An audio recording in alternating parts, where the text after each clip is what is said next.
Blog Talk Radio.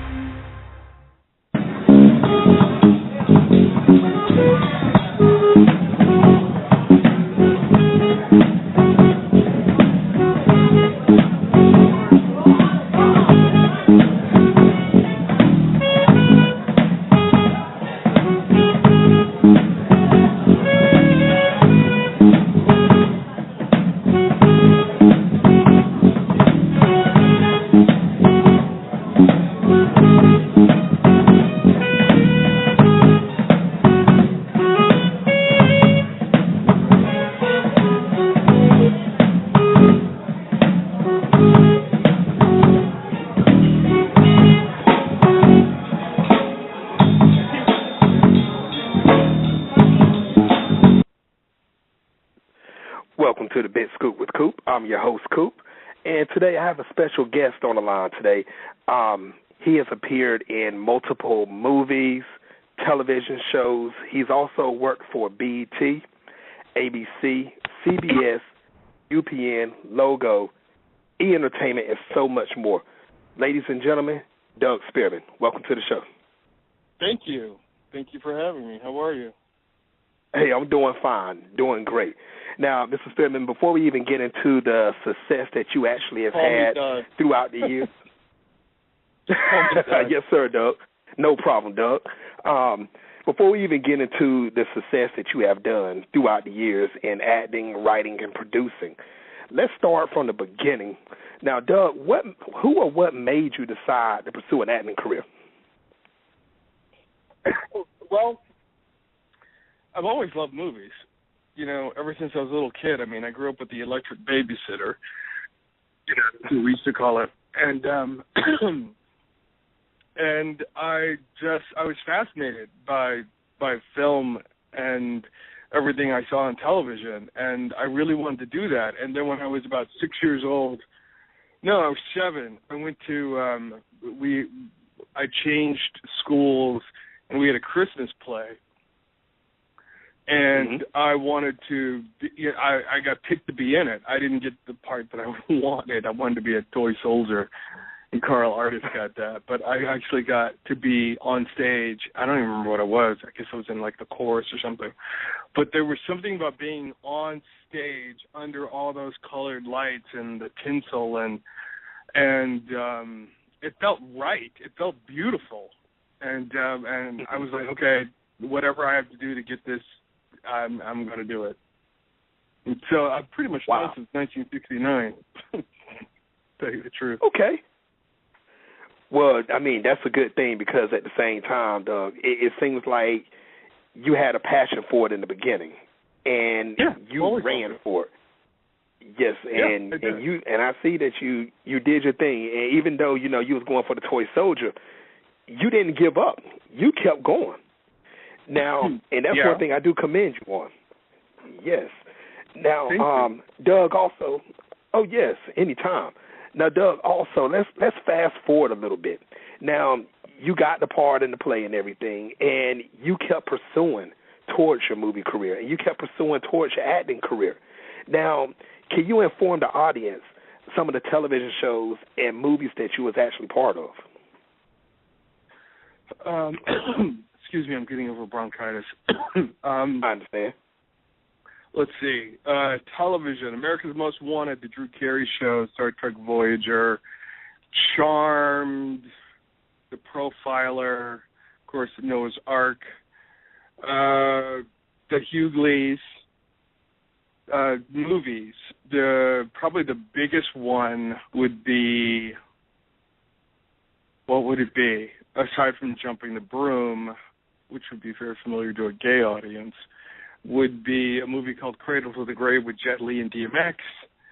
I did a lot of small films in L.A. that have probably never been seen. But, you know, keep moving. And I've done a lot of theater. I was trained to me, being an actor means you work wherever. You know what I mean? You can, you play the stage that you're on. And most of the stuff that I've loved the most, and the stuff that I enjoy the most as an actor, at least, has all happened on stage. Like, my favorite parts are all when I get to play in theater. like doing. I played Dawson in A Few Good Men. I played a makeup guy at a studio in an original piece called Screen Test Take One, which was directed by Doris Roberts, and that was here in Hollywood. And then I played the god Dionysus in a version of the Bacchae, and I got to do that in Edinburgh, Scotland for one summer. That was a blast. So, I've done, musicals, I've done, all kinds of stuff. But, and I was trained to be an actor and not trained to be a TV actor or a film actor. Those specifications came after I moved to Los Angeles. I was trained to be an actor. So is there really a big difference when you're on stage compared to being in front of a camera, as far as goes for a television show or a movie show or a movie? Yeah, absolutely. I mean, when you do a theater piece, you start, the train starts leaving, the train leaves the station, and you don't stop, for 2 hours. You know what I mean? There's no cut, let's do this again. It's literally like watching a high wire act. I think the reason why I like it is because it's the most dangerous, because you can't go back over anything. You know what I mean? It's like watching watching a trapeze artist working without a net. So basically it's line, you have to figure it out. You know what I mean? Now, do a lot of people? Mm-hmm. Oh no, go ahead, Doug. No, and when you're doing, and television moves very fast because you have to do a lot in a very limited amount of time. So you only get 2 or 3 takes. You got to, and doing a movie is literally one of the most boring things you can do with your entire. It's the most fun and most boring because it takes forever, and you're doing the same thing over and over and over and over again. Like I did, the Jet Li movie. We did the same scene for 3 weeks. Good. Wow. 12 hours. And I remember that movie. I remember Cradle to the Grave. Now, and that's one thing it had to be exhausting to do, over and over and over. Now, don't get me wrong, though. It ended up being a great movie because, box office, I think you all did great on that movie. But, it had to be exhausting at the same time. Keep going over and over, and you're saying, I'm doing my part right, but in your head you're probably saying, I'm doing my part right, but over here, this guy, come on, let's get it right. It can't be that hard. So, and that's something that has to be aggravating. And in my opinion, for when you said live on stage, when you're live, you can't do anything over. It has to be the attitude of, I messed up and I meant to do that. That's what it seemed like it should be. Because I've seen some Broadway plays where people mess up and they end up getting stage fright because it was like, I messed up one time, I'm scared it's going to end up happening again. Well, no, everybody gets stage fright. You have some form of it. I'm much more nervous in front of a camera than I am in front of an audience, because I know that you walk out on a stage and the audience just will accept whatever you do. You know what I mean? Whatever you do, and if you just keep moving, they'll think it's all part of the piece. It's very hard for an audience unless you completely give it away.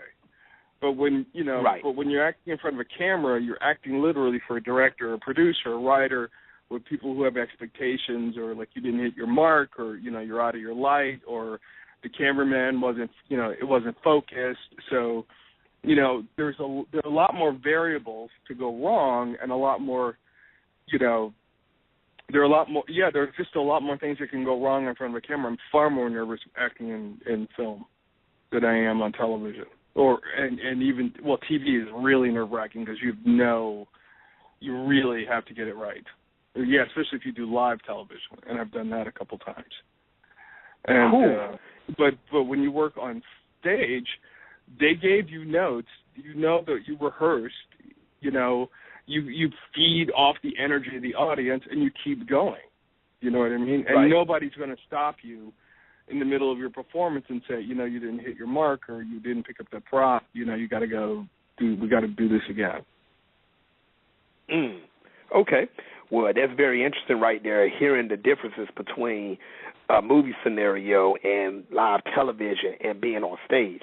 Now, since you mentioned all three of them, who are some of the actors or actresses that you enjoy working with the most? And that's an overall question, from being on stage to television to movie.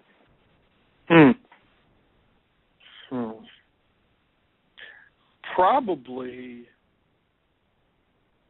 wow, who did I love working with the most?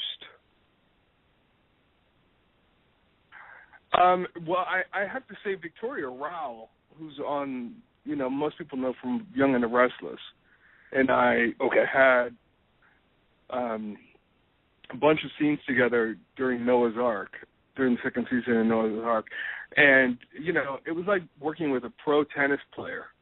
You know what I mean? You had to hit back hard. Whew. And I really loved, that was challenging, and it was so much fun because I was working with a real pro. And also, I will have to say, probably the most fun I've ever had was working on the Drew Carey show and working with Drew, because he had such a great spirit, and he has this huge amount of he's just fun. And you know what? He created a really great and warm and wonderful atmosphere. And he would screw with you all the time. You know what I mean? He was always trying to get you to laugh. And he walked over to me, and he knew I was I actually learned how to, keep a straight face working in comedy, working on his show, because he would walk over to me, and if he knew that, in a table read or something, if I cracked up about something, he would remember that, and he would, walk over to me during the taping in front of the live audience and say the joke, even if it wasn't to me, even if it wasn't a line that he was supposed to say to me, he said it to me. And I remember having to, he said something to me because he knew he could cripple me. And I literally had to turn away from him. I'm standing next to a jukebox in the bar that everybody hung out in. And I remember just leaning on the jukebox and putting my head down on it and just sobbing. I was laughing so hard. Oh, my gosh. And that seemed like that should be the hardest way to learn how to keep a straight face for two reasons. One is comedy, and two is Drew Carey. That had to have been the hardest way to learn that, because it was really hard, because I almost got fired on Mad TV because I couldn't keep my shit together. You ever watch those? You ever watch the old Carol Burnett shows where they crack each other up? Yes, I've seen them. All right. Mm-hmm. Yeah.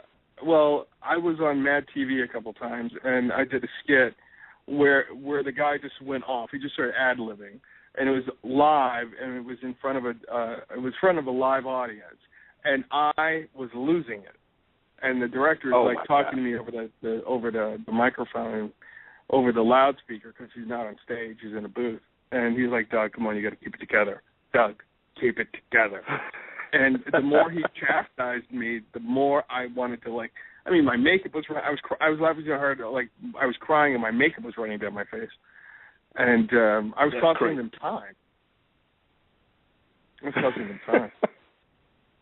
So when you're on shows like Mad TV and Drew Carey, do you ever forget that there's a camera right in front of you, or do you ever forget that you're on a show? Do you ever put your mind that, hey, I'm in front of a bunch of people that can make me laugh, and I can't control this thing? Has that ever happened? No. Wow. I've never had that experience. No, because there are too many people moving in front of you, and it's not like you can't see what's going on. You know what I mean? There are people moving within 3 feet of it, and a television camera is gigantic. You know what I mean? And right. So it's not and then there's a big red light on top of it.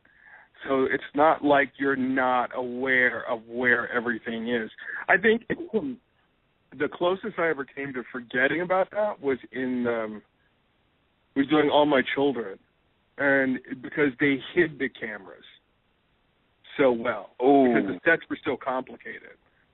And the set that I was in a hospital, and they had, excuse me, done such a great job of making you unaware of the camera because they were pulled back so far. Whoa. Now, that you have to have major focus to remember that then. I mean, far as it goes for keeping your act together and everything on a show like that, because I believe some actors and actresses feel that if they don't see the camera, they will lose focus or lose position to where they're supposed to be at. And no, that's you have one marks thing on the floor. You have marks on the floor where you're supposed to stand. Okay. You have tape on the floor. You have little marks on the floor that you block out and you rehearse. And you have to learn, one of the things that you have to learn how to do is hit a mark on the floor without looking down at it before you get to it. Okay. Well, hey, that's one thing that I would say that I guess you have to have a good peripheral vision, because if you're supposed to be looking at the camera and you cross that mark and you don't know it. You're not looking at the camera. You're never looking at the camera. You have to look at the camera in the direction. You. No, you know, the camera's looking at you. You're looking at the other actor, or you're looking at a window, or you're looking at something. But you do have to have really good peripheral vision. I used to practice when I first moved to LA. I would practice while I was walking to the gym, and I would see a leaf or a rock, you know, like 50 feet in front of me or 10 feet in front of me, and I would just practice looking straight ahead and see if I could stop where that rock was without looking at it. And that's how I would practice hitting marks. Okay. I would just practice Really? Wow. Mm-hmm. Okay. Well, since you answered that question about the actors and actresses who you enjoyed working with, I will kind of keep it in the same subject for a second, but a different question towards it. Now, if you could choose any actor or actress to star in your next movie, who would it be? Oh, George Clooney and Brad Pitt. Oh, wow. Good combination. Good combination. It's my favorite combination. Oh, my God, I love those two guys. Okay. Cool. All right. Now, here's one more on the serious side that we need to know. Do you feel that it's harder to get into the movie industry now compared to 20 years ago? You know, well, are in what part of the movie industry? As far as it goes for becoming an actor, or actress, not behind the scenes production or writer. I mean, just becoming an actor to get your foot wet. Well, it depends. No, I think it's probably easier. It's easier to get in front of the camera now than it is behind. I'd say that because there are more ways to get your face out there. You know what I mean? We have web series, we have YouTube, we have Netflix, we have 900 cable networks. So I think if you really are persistent and if you are really willing to go and get trained and do the things that you're supposed to do to become a working actor, you have far more opportunities now than you ever did. Okay. Well, people at home, if you're listening, if you're trying to become an actor or actress, you heard it from Doug right here. It's easier now than compared to years ago. No. Well, okay. No, I didn't say it was easier. I said there are more opportunities. Well, the opportunities should make it more doors available. Well, more doors are available, but you still have to be trained. Mm-hmm. You still have to do. Now, when I said that, I was speaking of the people that's actually. Mm-hmm. Like there's. You don't want to, just because there are more opportunities for you to create work, you got to be good at what you do. That's true. But see, some people feel, Doug, that Hollywood is more of a who you know to get in compared to what you know. Do you feel like that's true in your as what you've seen, being in and out of movies and television? Yeah, it is. It's both. I mean, this business probably more than any other is based on relationship, definitely. I mean, after a while, people call you in because they see, this is where training comes in, and being good on sets and being, getting a track record is because people are going to recommend you or are going to say, call this guy, give him this part, or, I know a guy who could do this for you, because they know that you're trained, that you'll show up, that you'll do a great job, et cetera, et cetera. You don't just give away stuff. And you want to work with your friends. You want to work with people you can count on. You want to work with people who will show up and do a fantastic job, and that you don't have to like micromanage. Do you understand what I mean? Yes, sir. So I definitely do. It takes you, like they always say, they actually literally say, and it's true, it takes 7 to 10 years to be an overnight success in Hollywood. Whoa. Because it takes that long to build the relationships and to build the experience, and then suddenly you get your opportunity. Okay. Well, I mean, I think that's the reason why a lot of people are actually sticking in to this business, because when they get into the industry, they know where it could lead to. Like you said, with the right training and the connections that you have. And I believe that any dedicated actor or actress has a great opportunity. And some of the actors and actresses that give up after a year or two, they don't know what they're missing out on, excuse me. So I feel you have to understand that Hollywood's plan B. I mean, you could act anywhere. You could, you can go to Canada. You can go to Atlanta. You could go to Australia. You can go to England. You could concentrate on just doing theater and do repertory theater for the rest of your life and make a really good living. But what you're right about that. What people get confused about is like people who want to be quote unquote movie stars or TV stars. Okay. And, if you have to be here and you have to really look at the business to understand that, like, if you get on a television show and you're a quote-unquote TV star, you may get one series, and that's it. Wow. Like, they can cut you that TV quick. series. No, it's not that they cut you. It's that you get pigeonholed really fast. And, like, if the series is really successful, you may get one series, and that's it. And then you better figure out what else you're going to do with your life, or how else you're going to act. And a typical film actor with a good career gets 10 years. With a great career, where you become like a really, for a man, a man can get 20 years. A woman, probably 12. Wow. Now, that's a huge leap in time span as far as it goes from male to female. Wow. I never even knew that. Now, I just learned something new myself. Think about it.